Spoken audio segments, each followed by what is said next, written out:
Welcome to another coding tutorial, and in today's video, we're going to be making the game of life in 3D. I have also made a 2D version of this game, so if you like this one, be sure to check these ones out as well. First, let's quickly recap the game of life. So the game of life is a cellular automaton, which is a collection of cells arranged in a grid of a specified shape. And for our case, that shape is going to be a three-dimensional grid of cubes. Each cell has a specific state that evolves over time according to a set of rules based on the states of the neighboring cells. Now let's talk about the neighboring cells and the rules. So in the 2D version, there are a total of 8 neighbors. So these 4 sets of rules can actually be put into 2 categories: when the cell is alive and when the cell is dead.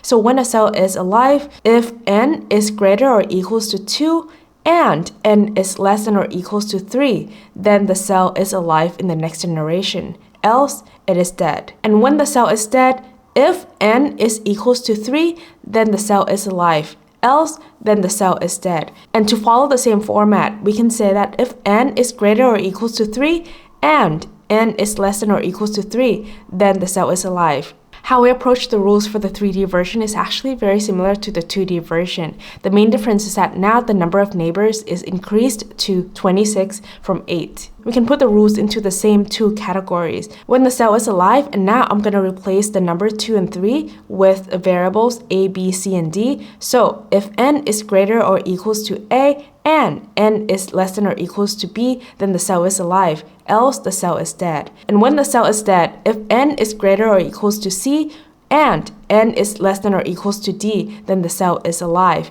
and else the cell is dead. What's interesting about the 3D version is that because there are so many more neighbors, we have a lot more options to play around with the rules, some more interesting than others. And I'll link some of the resources that I found useful when trying to figure out the rules that would make interesting patterns down below. Why don't we start by figuring out how to draw things in 3D. First, we need to change the render mode from 2D to 3D, and all you need to do is provide a third argument in the createCanvas function, WEBGL. Now, to draw a cube, we can use a function called box, which can take in arguments in many ways, but because a cube has all same dimensions in 3 sides, right? We can just provide one argument of the size. How about we do 50? The first thing I want you to notice is that there's no arguments that we need to provide for the x and y coordinate of this box. And the second thing is that the origin point is at the middle of the canvas. So now I want to draw another box to the right of this cube. And what I need to do is that I need to use a translate function. Basically, translate the origin from this point to the new point first before I draw the next box. So how about we use a translate function that translates the x origin point to 50 to the right, and then keep the y the same. So translate 50, 0, then draw another box 50. Now I want to draw another box to the right of the second box. And if I were to just do the same thing, right? So 100, 0, and then draw this box.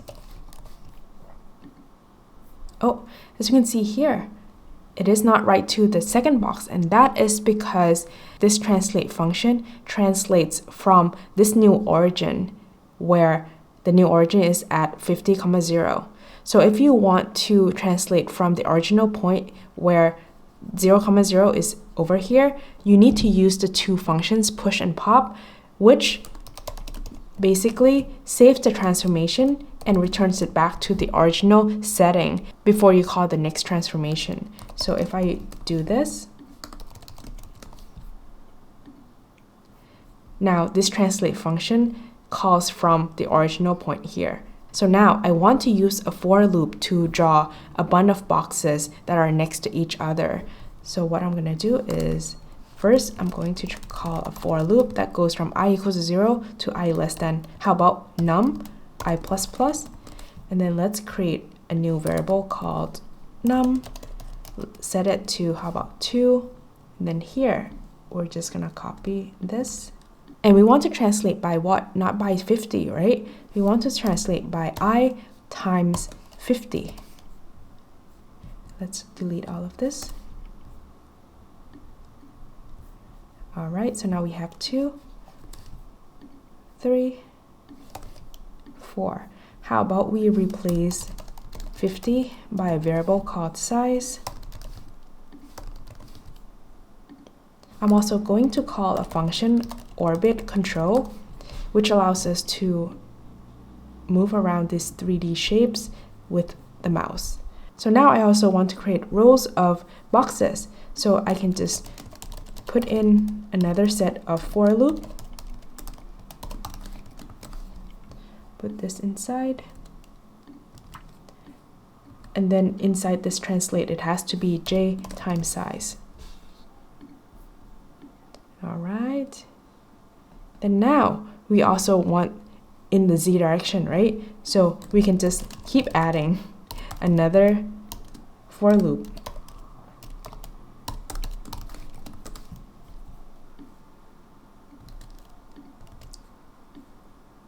And we can translate it in the third direction. So k times size. All right, so now we have num by num by num sets of cubes. Perfect. But right now the cube is not at the center of the canvas. So let's center the cube before we move forward. So I'm going to first not filling the cube. All right. And then I'm gonna draw an ellipse at the origin point 0, 0. And then how about we give the size 10, and let's fill this with a red color. All right, and how about we change the size to be a bit smaller? To center this big cube, we want to actually move the center here to where the red circle is. So how about we use a translate function? And we want to translate this whole thing. So this translate function is outside of the nested loop, right? So how much do we want to translate by? So how about we translate by the size of the cube times the number of columns divided by 2. So let's do that. Size times columns. Actually, it has to be num, right? Divided by 2. And we want to move it to the left, so it's going to be negative. And we also need to provide the second argument here. And as you can see, the red circle is also moved. So we also want to, just for right now, put the functions push and pop to make sure that we return it back before we call this ellipse function. All right, so as you can see, we actually moved to the left a little bit too much. By how much? By half of the size. So what we want to do is that we want to add size divided by 2. All right, so now we're smacked in the middle in the x direction. And so we want to actually do the same thing for the y direction. All right, and if I move it this way, you can see that the z direction is not center yet. So we're going to do the same thing for the z direction. All right, so now our big cube is smacked in the middle of the canvas. Now I'm going to delete the red circle and also the push and pop function. Next, let's create the game of life. So first, I'm going to declare a new variable called grid. And then this grid is going to be a 3D array, right? So basically, we just need this nested loop in here. We have learned how to create a 2D array, but to create a 3D array, it is very similar. So inside the outermost for loop, we need to put grid of I equals to empty 1D arrays. And then inside this second for loop, basically we just do grid of I and j equals to another set of empty arrays. And then inside our last one, we're going to provide the values that we want to store inside the 3D array. How about we start at 1?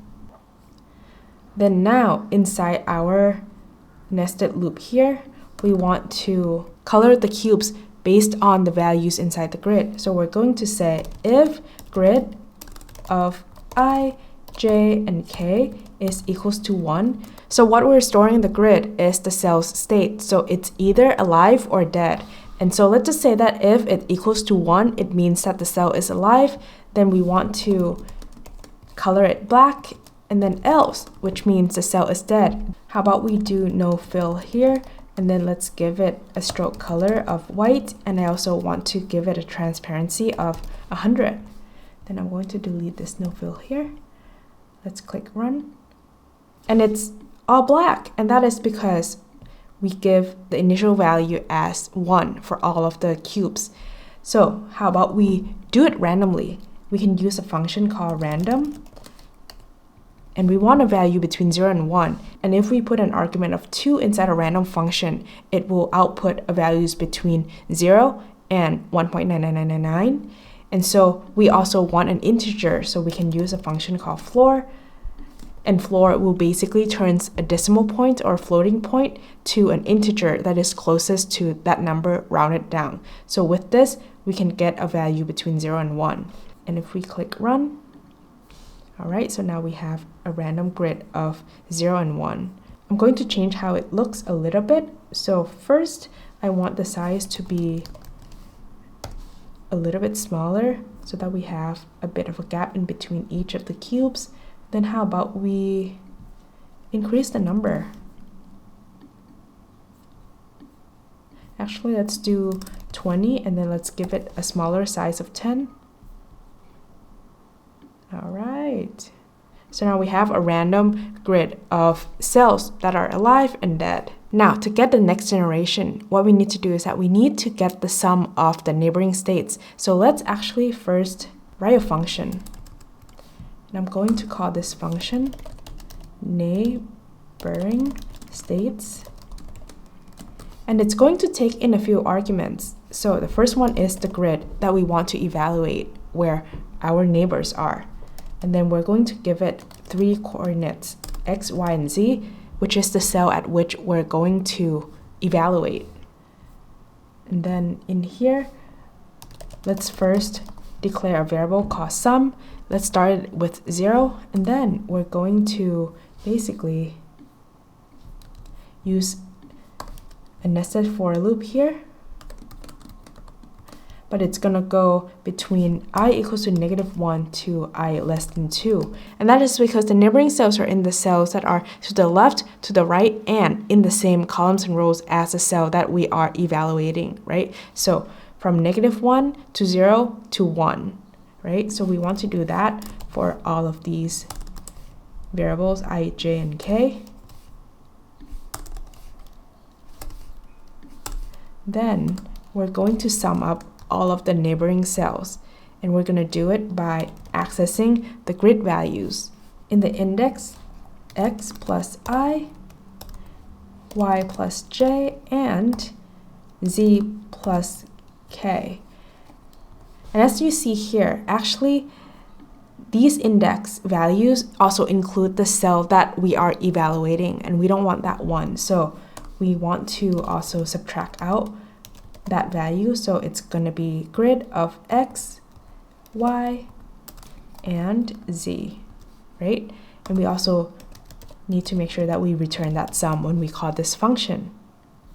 So I'm going to also actually set 3 variables, x index equals to x plus I, y index equals to y plus j, and z index to be equals to z plus k. And then I'm going to replace all of this in here. So x index, y index, and z index.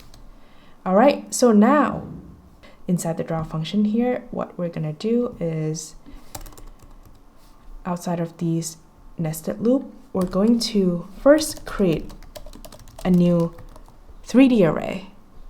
And this 3D array basically is going to have the same values as this one.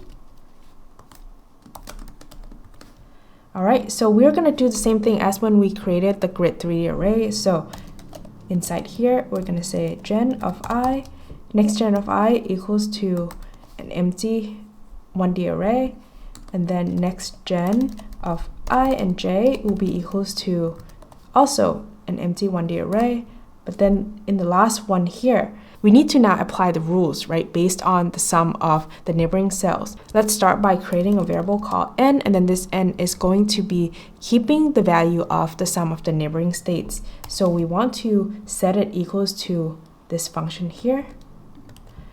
And then the first argument will be the grid, which is the 3D array grid that we store the previous generation states. And then x, y, and z will be I, j, and k. And then what are the rules? So there are going to be two categories of cells, right? If they're alive or if they're dead. So let's start with if grid of I, j, and k is equals to 1. So if the previous generation, if the cell is alive, then if n is greater or equals to, also let's declare these variable a, b, c, and d. And we're going to define it as, so the interesting pattern that I like is if these values are 1 and 10. So if n is greater or equals to a and n is less than or equals to b, then we want the next gen value to be equals to 1, right? We want it to be alive, else then next gen will be dead. All right, so now we have the first category of when the previous generation is alive, else, which is when grid of ijk equals to 0, or if it's dead, then we also want to do the same thing here, but instead of setting it to a and b, it will be to c and d. And right now you can see that these values a, b, and c, d are the same, right? But you can change these to be different too. So actually, if I click run now, let's see what happens. We get an error.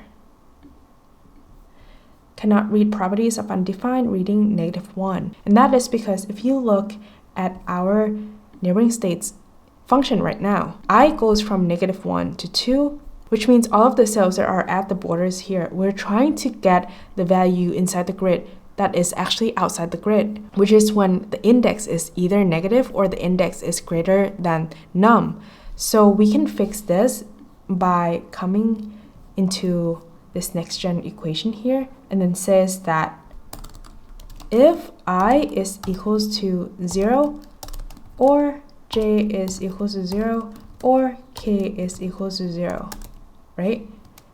Or I is equals to num -1 or ij is equals to num -1 or k is equals to num -1, then how about we just set the next gen of I, j, and k to, let's just set it to the what it was previously. So grid of I, j, and k.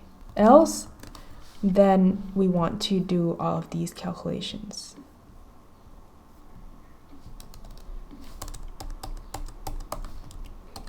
All right, and if I click run, that error went away, but actually we forgot to do one thing, which is we forgot to set the grid to the values that we keep in the next generation, right? So if you look at what is happening right now in the draw function, all we have is that we basically draw out the cubes and the color is based on the values inside the grid, right? And then now we create a new generation of cells, but we have not switched it. So what we want to do is that outside of everything here, outside of this nested loop, we want to set the grid to the value inside the next gen array. Once this is set, then the values inside the next gen becomes the new grid, and then we draw the grid, and then we calculate the next generation, and then we do that over and over and over again. So let's try that. All right, something is happening. Something is happening. Pretty cool. But that doesn't look like the game of life that we want. We don't actually want to write this conditional statement. We want to fix it a different way to get the pattern that we want. What we want to do is that actually inside this neighboring states function, instead of returning an index that is either negative or greater than num, right? We want it to return a value that is inside the grid, and we can do that by wrapping around the values. So if the x index were to return a value that is to the left of my grid or a negative number, let's say -1, I want it to return a value that is to the right of my grid. So let's say that we have a grid of a size 10, so the index will go from 0 to 9. So if it were to return a value of -1, I want it to return 9 instead. To understand how to do that, let's go to a blank sketch. Let's declare a few variables. So let's set x equals to 0, and let's set num to be equals to 10. And the way that we can wrap around the numbers like I just described is by using an operation called modulo. So let's just do x, and this is the expression modulo, which is a %, and then let's do num. So what this expression does is that it returns a value that is a remainder between a division between this first number and the second number. So if I click run, you get 0, right? And then if I increment x by 1, as you can see here, it goes from what? It goes from 0, 1, 2, 3, 4, 5, 6, 7, 8, and 9, and it goes back to 0 because 10 cannot go into 0 anytime. So between 0 and 9, it returns a remainder of that number. But when x is beyond 9, so it's 10 and then more than that, then we divide by num, which is 10. Then it can go into that number x number of times, and then it returns the remainder, right? Which will always return between 0 and 9. And so this is how we're going to fix it. But let's say that the number is -1. You thought that it would fix this, but you can see that -1 mod and a certain number returns a value of -1. So we also need to fix this issue, and we can do that quite easily by actually, instead of providing a value of -1, just add this number by the value of num. So we never would get -1 to begin with. So if we do this, the first value will be 9 instead of -1. So here, what we need to do is that it's going to be x plus I plus num mod num. Do the same thing for this one too, and here.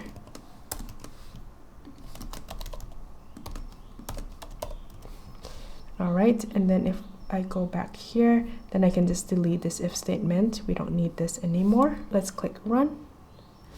Okay. And it's moving so fast. So actually what I'm going to do is that first I'm going to write a function called update. And then let's just put this whole set of instructions in here. All right, and then we'll just call update here. We still get the same thing, no problem. All right, and what I want to do is that I want to write a conditional statement that says if key is pressed, and key is pressed is a built-in Boolean variable that returns true whenever any key is pressed and returns false when any key is not pressed. So I'm going to only call the update function when any key is pressed. So let's click run. Now it will change the pattern only when I click some key. As you can see here, that looks pretty cool. So what I said initially is that there are these sets of values, right? That determines the rules A, B, C, and D that will determine the different patterns. But another thing that will dictate an interesting pattern is also the initial states, which is right now we set at random. So how about we also change this part? So instead of giving it a random value, I actually only want the core cells to be alive and then the rest of the cells to be dead. So I'm going to declare a few variables to get that core cells. So first let's do mid, and let mid be num divided by 2, so we get where the middle of all of these cells are. Then I want to create another one called margin, and basically margin is going to tell me how many of the cells to the right and left, up and down of the middle cell that I want to create as part of the core. And then how about we set min value to be equals to mid minus margin, then max to be equals to mid plus margin. And now I want to set the states of these cells. So let's start with the core. So the core will be the cells that if I is more than or equals to min and I is less than or equals to max. And basically I want to do this 3 times, right? So this will be J, and then this will be K. So if you're a part of the core cells, then let's set your value to be 1, so you're going to be alive, else you're dead.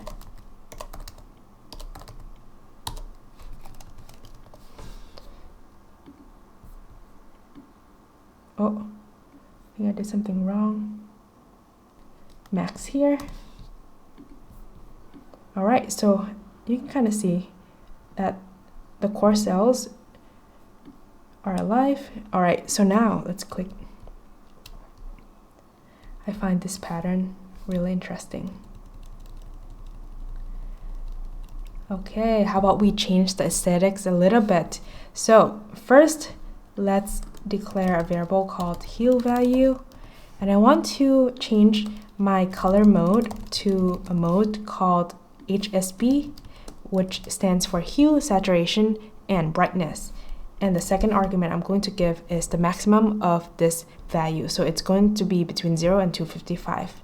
All right, and what I want to do is that it will provide us a rainbow color. And what we can do is we can basically just, how about we increment this value by 5 inside here. Oh, and then we also need to change the field color here to hue value. So we want to change the hue value between 0 and 255, but for saturation and brightness, we're going to set it at 255 and 255.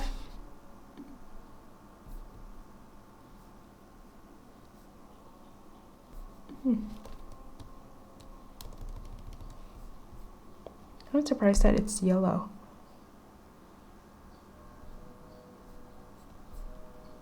Oh, we want to set this to 0 first, so it's red. All right. Did you see that? It did change the values, the color, and then it stops at red and it never goes back. And that is because we also need to give it a condition that says if hue value is greater than 255, then we want to reset it back to 0. And also, I actually want to move all of this inside my conditional here because I only wanted to change the color when I press the key. All right, so now it's red. Let's press the key. And then now it changes the colors as the pattern changes. Super cool. The last thing is I want to rotate the cube. So how about we set angle? Let's start it at 0. And let's change the angle mode to degrees because I'm going to use the degrees as my arguments. And then instead of using orbit control, I'm not going to use this anymore. I'm going to first rotate it in the x direction down by 15 degrees. And then for the y direction, I want it to move with my angle increment here, which is 1 degree at a time. All right, this reminds me of when you pick a character when you play a video game. It looks really cool. Okay. So please experiment with this. There are many things that you can play around with, whether it be the rules. So try to experiment with the A, B, C, and D variables, right? Which right now I set at 1 and 10, and also the initial state. And maybe the aesthetics of the colors and things like that. Or maybe just try different shapes and tag me if you can create something that is more interesting than this, which I'm sure you can. So give this one a try.